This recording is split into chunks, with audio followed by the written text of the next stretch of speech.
이 세상에 금이 세 가지가 있다고 하는데 어떤 금이라고 그래요? 좋은 금, 이 세상에 꼭 필요한 금. 네, 황금이 필요하겠지요.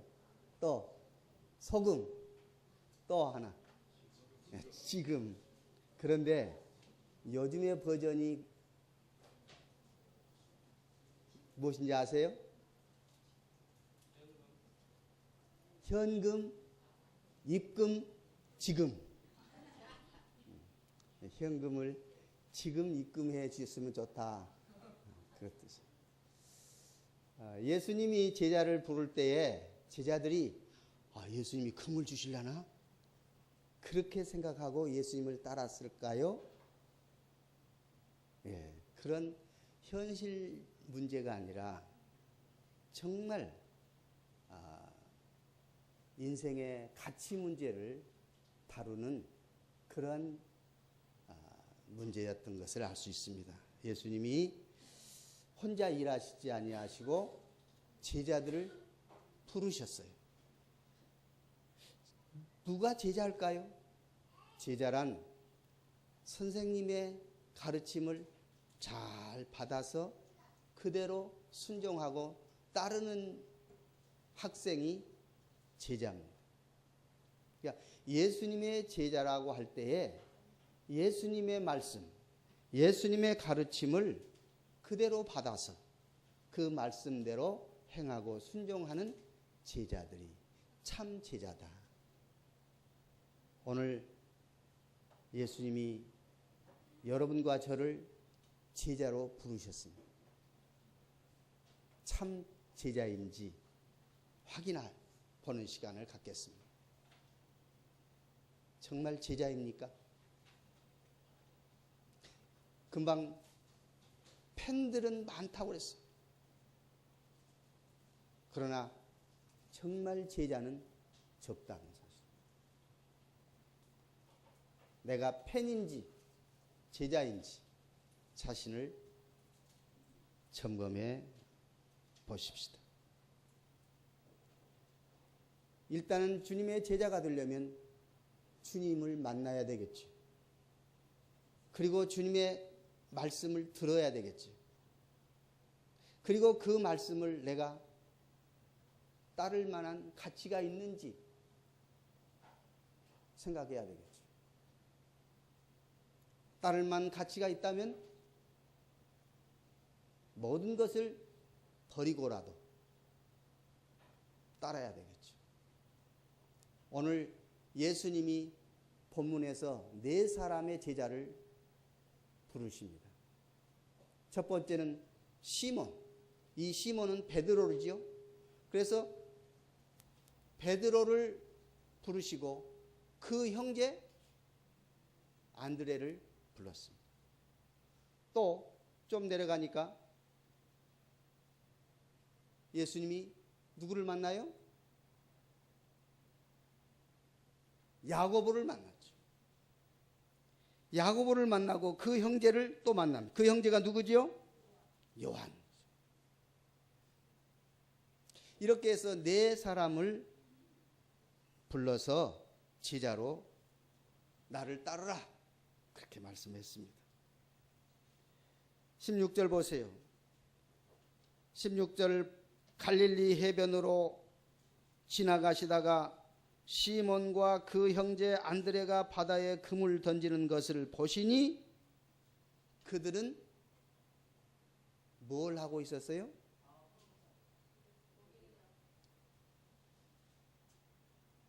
물고기를 잡았다고 말이죠. 육고기, 돼지를 잡는 거 아니에요.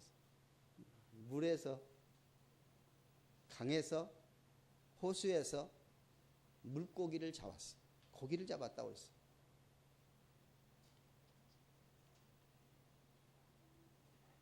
그 물고기를 잡는 것도 이렇게 취미로 낚시하고 있는 낚시꾼이 아니라 직접 배로 바다에 들어가서 물고기를 잡아 건지는, 그물로 잡아 올리는 직업을 가진 어부였다 그 말이죠. 고기를 잡아서 생계를 유지하는 어부였어요. 예수님이 제자를 부르실 때에 낚시질이나 하고 돌이나 차고 한가하게 나무 밑에서 노래나 부르고 시간만 때우고 있는 사람 부른 것이 아니라 열심히 자기 일에 최선을 다하는 어부를 불렀다 그 말이에요. 오늘 주님의 제자의 조건이 있다면 자기 일에 성실하고 충실하게 하는 사람이 주님의 제자가 되는 자격이 있다 그 말이에요. 그런 개념으로 볼 때 예수님이 여러분과 저를 제자로 부르실 때 우리는 그 자격에 해당되지. 내가 열심히 나의 일에 최선을 다하고 있을 때에 주님이 우리를 부르신다는 말씀입니다. 갈릴리는 이스라엘 이 팔레스타인 지역이라고 하죠. 그 지역의 맨 우쪽, 위쪽, 북부 지역을 갈릴리라고 합니다.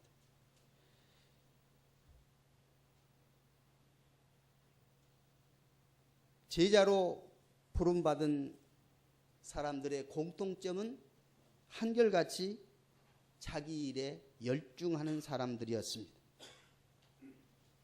제자들을 부르신 예수님은 오늘도 바쁘게 살아가는 여러분과 저를 부르시고 우리의 구세주가 되시고 우리 삶의 주인이 되시는 것입니다. 우리를 주님의 제자로 불러주신 주님께 감사하며 또 주님의 말씀을 잘 듣고 깨달으며 주님이 나를 따르라 했을 때에 자발적으로 따를 수 있는 제자가 되어질 수 있기를 주의 이름으로 축원합니다. 아멘. 지금 어부가 두 종류의 어부라고 그랬어요. 물론 말 자체는 어부는 물고기 잡는 사람이 어부여야 돼요. 그런데 예수님은 여기서 어부를 다른 데로 하나 더 붙였어요. 어떤 어부라고 그랬어요? 사람을 낚는 어부. 그러니까 따지고 보면 어부 그러면 아니라 인부 그래야 되려나 모르겠어요. 그러나 사람을 낚는 어부라고 그랬어요. 그런데 물고기를 낚을 때 그 물고기는 억지로 따라와요. 실수로 그만 잘못 물었다가 아니면 그물로 그냥 잡혔다가 억지로 따라오는 것이 물고기예요. 그런데 사람을 낚는 어부가 되었을 때 사람을 낚을 때는 그건 자발적이에요. 스스로 와야 돼요. 오늘 주님의 제자가 되는 여러분과 저는 억지가 되어서는 안 될 것입니다. 자발적으로. 정말 주님이 나를 부르실 때 그 부르시는 목적을 알고 그 가치를 알고 내가 스스로 내 발걸음으로 주님을 따르는 것이 제자다. 제자는 스스로 자발적으로 따라가는 것입니다. 다시 말하면 주님이 나를 부르신 그 목적을 제대로 알고 주님을 위한 삶을 내가 살겠다 결단하고 자기에 있는 것들을 내려놓고 포기하고 버려두고 그리고 따르는 것입니다. 여기서 제자들이 하는 행동을 보세요. 18절 곧 그물을 버려두고 따르니라. 버려두고 따르니라. 20절 곧 부르시니 그 아버지 세배들을 품꾼들과 함께 배에 버려두고 예수를 따라가니라. 버려두고 따라갔어. 버려두고. 무엇을 버려두었다고 했습니까? 그물을 버려두고 또 무엇을 버려두었다고 했습니까? 아버지와 배를 버려두고 아이고 불효자식 아닙니까? 가정을 버려두고 부모를 버려두고 예수님 따라간다고요? 여기서 중요한 것은 가정을 버리란 말이 아닙니다. 삶의 목적을 바꾸라는 뜻입니다.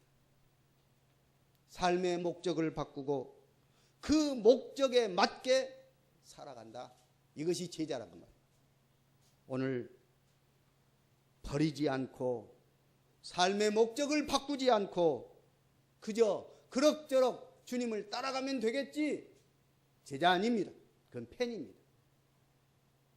오늘 여러분과 제가 내가 팬인지 제자인지 정확하게 깨달아야 할 것입니다.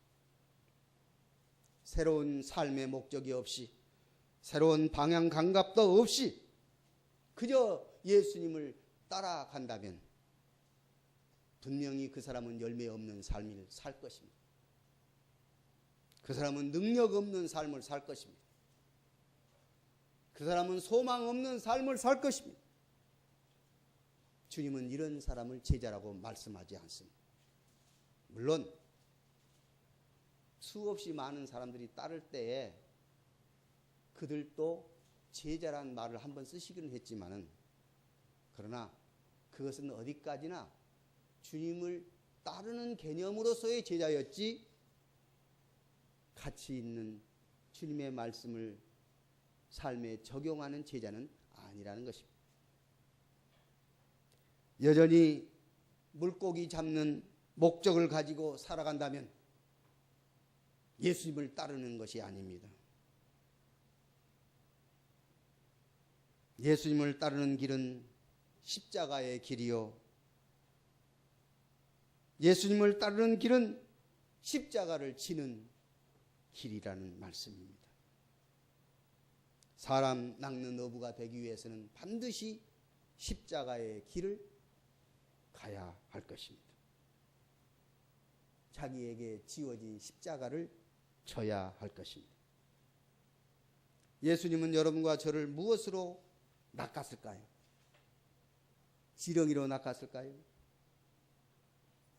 예수님이 여러분과 저를 낚으실 때는 하나님의 말씀, 진리, 십자가의 사랑, 주님이 나를 사랑하신다고 그 사랑을 우리에게 베푸시고 그 사랑에 우리가 감사하며 따를 수 있도록 하신 것입니다.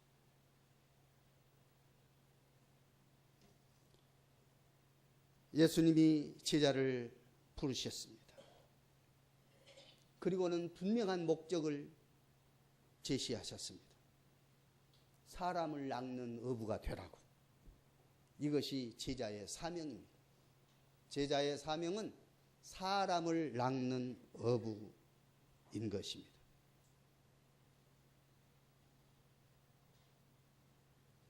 이 주님의 명령에 순종하고 따르는 자는 복이 있습니다. 예수님의 말씀에 순종하고 예수님의 제자가 될 경우 반드시 주님이 허락하신 복을 받습니다.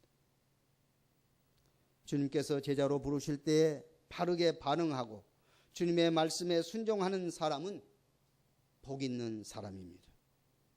제자들은 깊은 곳으로 가서 그물을 던져라 말씀하시는 주님의 명령에 순종하여 많은 고기를 잡았음을 알 수 있지요. 이것은 바로 물고기를 그렇게 잡는 것처럼 주님의 말씀에 순종하여 많은 영혼을 주님께로 돌아오게 하라고 하는 상징적인 메시지였습니다. 이것이 누가복음 5장 10절에 보면 예수께서 시몬에게 일러 가라사대 무서워 말라 이제 이후로는 내가 사람을 취하리라. 실질적으로 고기를 하룻밤 새 한 마리도 잡지 못했는데 물고기를 배 오른편에 그리고 깊은 데에 가서 던져봐라 했을 때에 수없이 많은 물고기를 잡았어요. 이러면서 베드로와 제자들이 두려워 떨었을 때에 무서워하지 말아라, 두려워하지 말아라, 이처럼 이와 같은 방법으로 너희들은 사람을 취하는, 사람을 낚는 어부가 되리라 말씀하신 것입니다. 오늘 주님의 제자는 사람을 낚는 제자인 것입니다. 사람을 낚는다는 말은 그리스도의 사랑으로, 하나님의 말씀으로 삶의 목적을 분명하게 제시하고 주님을 따르라고 말하는 것이 사람을 낚는 것이다, 그 말입니다. 주님의 말씀을 들었을 때에, 주님의 가치를 깨달았을 때에 이제 버릴 것은 버리고 따르라는 말씀. 제자들이 그물을 버려두었습니다. 배를 버려두었습니다. 오늘 우리가 버리지 아니함으로 말미암아 정말 주님이 원하시는 제자가 되지 못하고 아직도 한 걸음은 배에 올리고 한 걸음은 육지에 대고 갈팡질팡 이럴까 저럴까 주님의 제자가 되었다가 주님의 팬이 되었다가 때로는 마귀의 귀를 기울였다가 슬프고 열매 없고 고통스러운 삶을 살고 있지 않는지,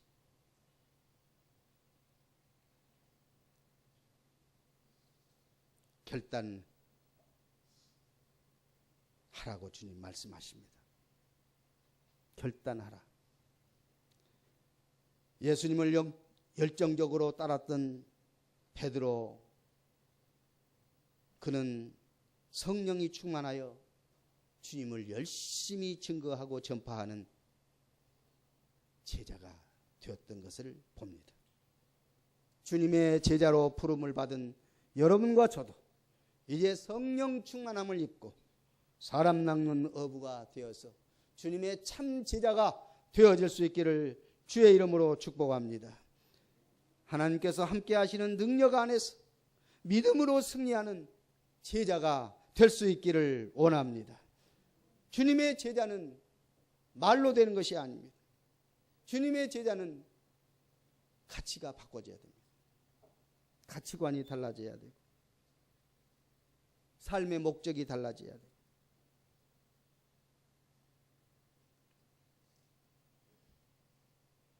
십자가를 져야 가능한 것입니다.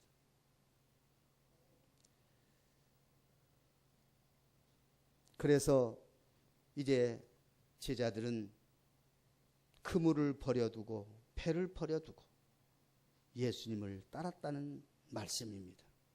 이제 18절 보십시다. 곧 그물을 버려두고 따르니라. 조금 더 가시다가 세베대의 아들 야고보와 그 형제 요한을 보시니 그들도 배에 있어 그물을 깁는데 곧 부르시니 그 아버지 세베대를 품꾼들과 함께 배에 버려두고 예수를 따라가니라. 그물을 버려두고 배를 버려두고 예수를 따라가니라. 어부 생활을 했던 제자들에게 그물과 배는 생계수단이었습니다. 그러니 그 그물과 배를 버린다는 것은 보통 결단이 아니면 버릴 수가 없습니다. 분명한 가치관을 발견하기 전까지는 버릴 수가 없습니다. 그런 개념으로 오늘 주님의 제자가 된 여러분과 저는 분명한 가치관을 발견하고 분명한 목적의식을 가지고 주님을 따르는 제자로서의 삶을 방해하는 요소, 아니 방해는 아니라 할지라도 그것 때문에 지금까지 내가 살아왔는데 이보다도 더 확실한 가치를 발견한 이후에 이것을 버려둘 수 있는 결단이 필요한 것입니다. 이것이 버려둔 것입니다.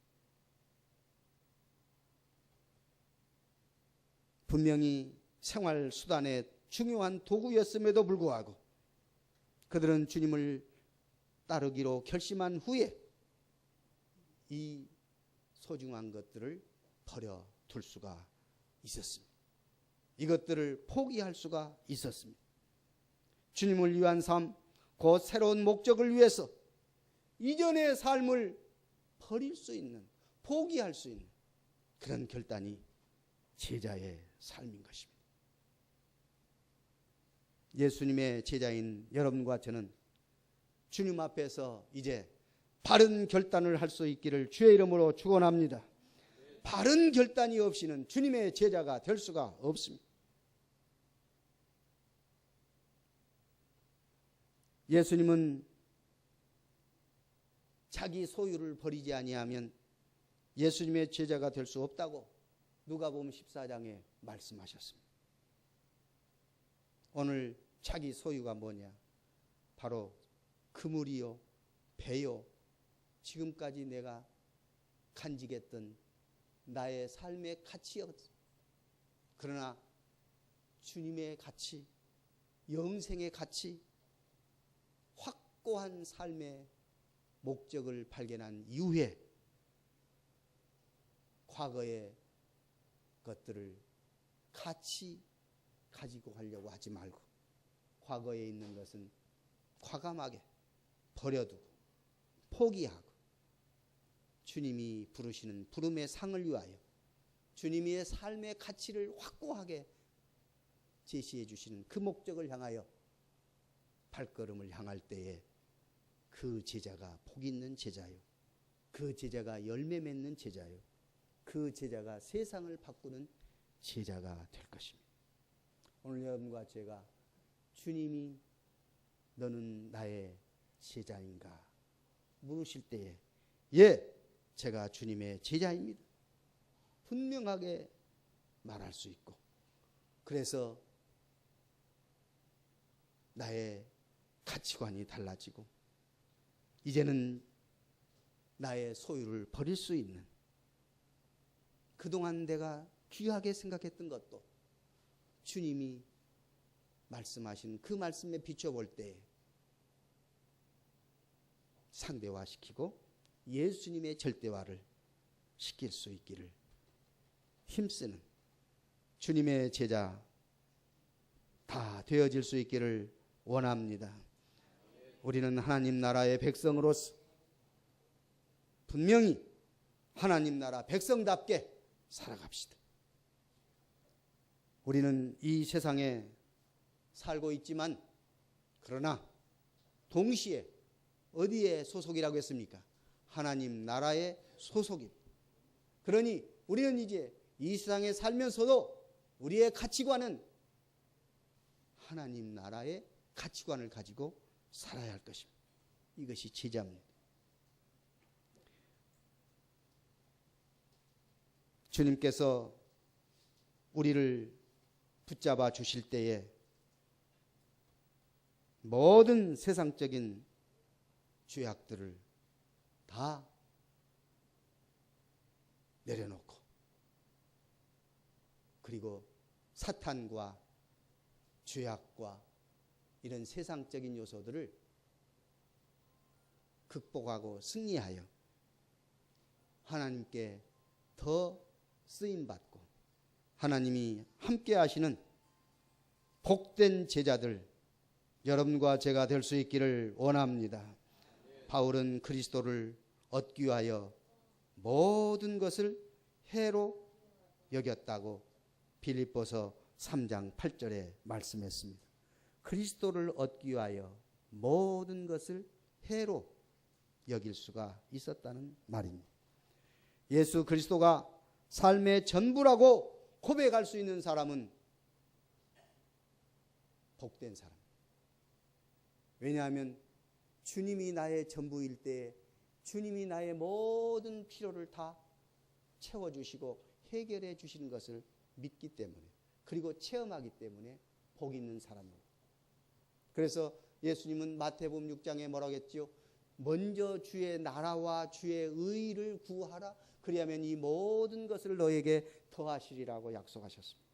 그러니까 이 모든 것을 더하신다고 할 때 주님이 나의 확고한 주인이시고 주님이 나의 왕이시고 주님이 나의 전부이실 때 우리의 삶은 행복하고 기쁘고 감사의 삶을 살 것입니다.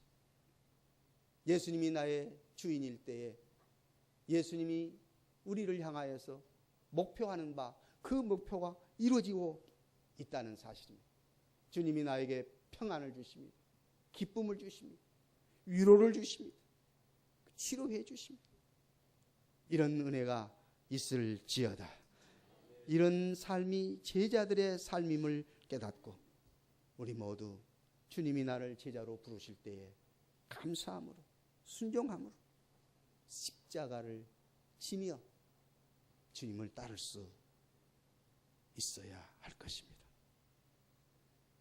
예수 그리스도가 삶의 전부인 것을 고백하고 우리는 예수님의 제자로 살아갈 것을 결단하고 성령님의 도우심을 받아서 항상 주의 말씀 기뻐하면서 살아가는 우리 모두가 되어질 수 있기를 우리 구주 예수 이름으로 축복합니다. 반드시 제자가 될 때에 주님이 책임지십니다. 주님이 함께 하십니다.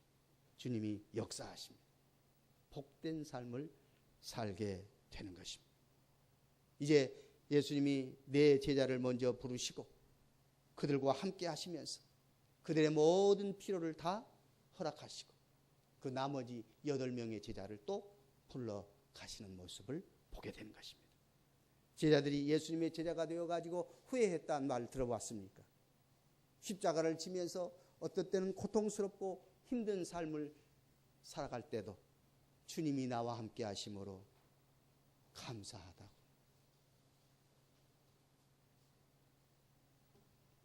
여러분과 저의 입술에서 감사가 넘칠 수 있기를 원합니다.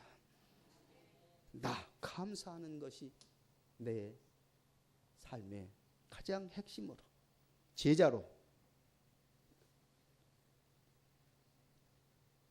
말이나 일이나 예수 이름으로 하고 예수 이름을 힘입어서 감사하는 자가 돼야 주님의 참된 제자임을 믿습니다.